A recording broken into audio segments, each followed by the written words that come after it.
Terima kasih. Assalamualaikum warahmatullahi wabarakatuh. Ya, minal aidin dulu untuk kita semuanya. Jadi gini rekan-rekan media ya.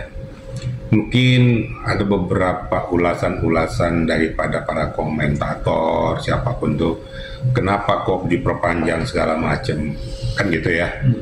Memang pada prinsipnya pada saat penyidik sudah menetapkan sebagai tersangka, apalagi sudah ditahan, yang pertama perlu saya sampaikan pada seluruh rekan-rekan bahwa itu berarti bukti permulaan yang cukup sudah terpenuhi.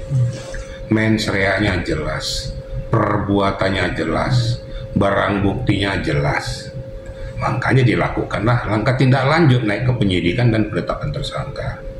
Nah sekarang kita bergulir kepada 20 hari status penahanan. Ternyata menurut hemat penyidik ya, bahwa ini ada yang masih perlu disempurnakan, baik itu berkas atau mencari bukti-bukti yang lain. Makanya diperpanjanglah penahanan dari 40 hari ke depan. Itu ingat baik-baik merupakan kewenangan daripada penyidik. Tidak ada yang salah dalam hal hukum.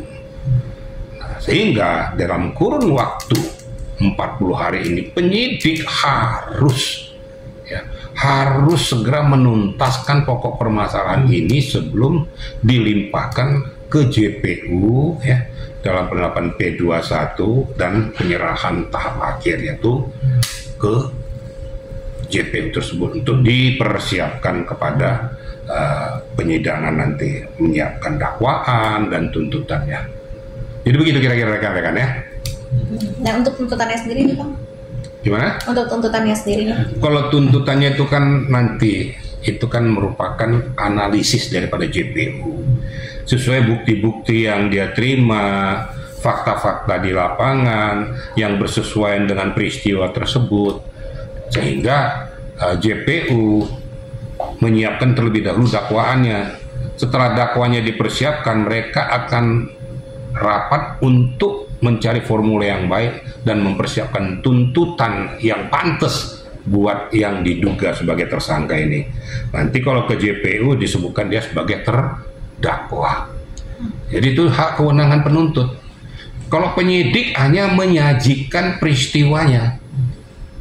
Peristiwanya ternyata seperti ini, berdasarkan bukti permulaan yang cukup kami sajikan kepada JPU. Tapi penyidik tidak punya hak kewenangan untuk mengatakan harus hukumannya sekian. Hanya diterapkan di dalam penerapan pasal. Contoh pasal pemerasan berapa, 368-nya hukuman maksimalnya. Nah, kemudian kalau dikaitkan dengan TPPU ya maksimalnya 20 tahun. Tapi kan bukan berarti 20 tahun. Tentu kan ada analisis daripada JPU nantinya. Mana faktor-faktor yang memberatkan dan faktor-faktor yang meringankan. Jadi saya rasa masyarakat nggak usah campur tangan lah tentang masalah itu, serahkan aja kepada barikade hukum.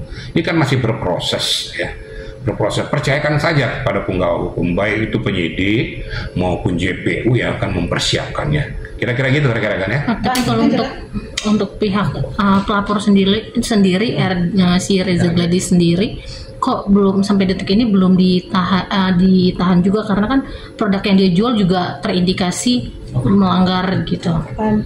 Baik, jadi begini ya, ini khusus Reza ya. Feeling saya mengatakan ya, dan saya yakin bahwa Reza itu sudah diperiksa. Saya yakin, nggak mungkin Reza tidak diperiksa tiba-tiba ada penetapan tersangka. Tapi kan semuanya kan tidak harus dipublikasikan. Ada hal-hal yang secara tertutup dan terbuka.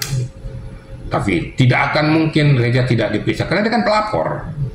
Kalau namanya pelapor pasti menjelaskan apa yang dia rasakan, apa yang dia alami, apa yang dia derita dari peristiwa tersebut, sehingga dia melaporkan peristiwa ini ke pihak kepolisian, CQ penyidik.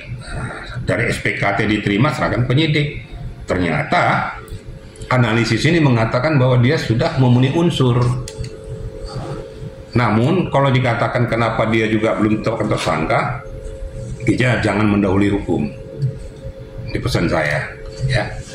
kita jangan mendahului hukum. Ini kan habis lebaran nih, kita kan belum tahu nanti langkah-langkah apa yang dilakukan oleh penyidik. Percayalah bahwa penyidik sudah melakukan langkah-langkah terobosan ini pasti ada endingnya. Pasti ada endingnya. Karena kalau dia melakukan perbuatan itu tentu ada dasarnya. Ya. Kan terdahulu dalam keterangan saya bilang, kenapa Reza melaporkannya karena dia merasa diperas, merasa menyerahkan uang. Apakah penyerahan uang ini serta-merta cuma-cuma atau dan lain sebagainya? Apakah ada hubungan bisnis yang lain? Kan tidak. Berarti ada sesuatu di balik Pandora ini. Makanya diperiksalah si Reza. Nanti kalau sananya dalam persesuaian ini ternyata memang Reza memang sengaja melakukan, kalau di tindak pidana korupsi dikatakan menyuap seseorang, ya kena. Yang menyuap dan yang disuap ya kena. Kenapa dia lakukan? Berarti ada something, kan gitu. Something itu apa ya? Something itu berarti ada sesuatu yang nggak benar di pihak Reza, sehingga jangan sampai terpublikasi. Apakah ini di bawah tekanan atau apa dan lain sebagainya, sehingga terjadilah komunikasi dua arah ini. Mengalirlah uang itu dari Reza ke si Nikita Mirzani. Tinggal nanti adakah aktor intelektual di belakang ini yang memfasilitasi ini sehingga terjadinya pengamprahan ataupun penyetoran uang nih terhadap Nikita Mirzani. Inilah kejelian penyidik nantinya. Nah, saya yakin kalau memang tunggal lakukan nanti. Kalau memang ada fasilitator siapa? Dasar hukumnya apa? Karena apa? Kan ini kan hukum sebab akibat. Sebabnya ini, akibatnya seperti ini, dan ini terjadi. Jadi menurut hemat saya, ya sudah kita percayakan saja, dilakukan yang terbaik, supaya nanti masyarakat jangan diberikan suntikan ataupun informasi-informasi yang menyesatkan. Kita harus maklum media dan netizen ini kan macam-macam, ya. Yang pro mengatakan kenapa seperti ini, yang kontra mampus aja kalau di situ, katanya kan. Di dalam barikade hukum nggak ada istilah pro dan kontra. Yang adalah kebenaran hukum, kebenaran material. Kira-kira gitu ya. Netizen geram Pak, kenapa Reza Gladys sampai detik ini juga tidak ditangkap seperti Mira Hayati? Katanya apa ada campur tangan dekingan kuat? Ya makanya saya katakan tadi, kita tunggu aja beberapa hari ke depan ini apa langkah tindak lanjut daripada penyidik.